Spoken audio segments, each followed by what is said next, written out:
Okay. Good morning, class. Today we will be discussing beams or yung beam theories.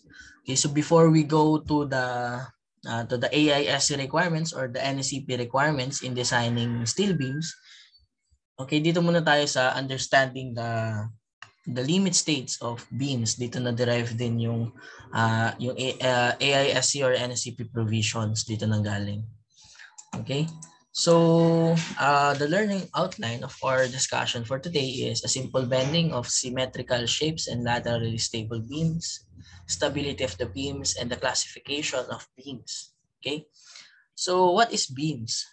Beams are structural members that support the transverse loads and are therefore subjected primarily to flexure.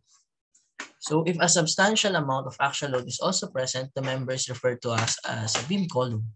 So meaning, yung beam pala is a structural member that supports that are subjected to flexure, to bending. Okay?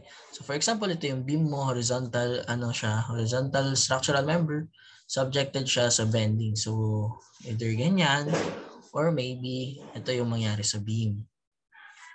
Okay? Yeah. So beams are primarily subjected to flexure or what we call as bending. Okay? So kunwari, if there is an amount of axial load present in your beam, ang tawag sa kanya is beam column. They call as beam column, or in technical term, ang tawag sa kanya is a beam subjected to axial with bending.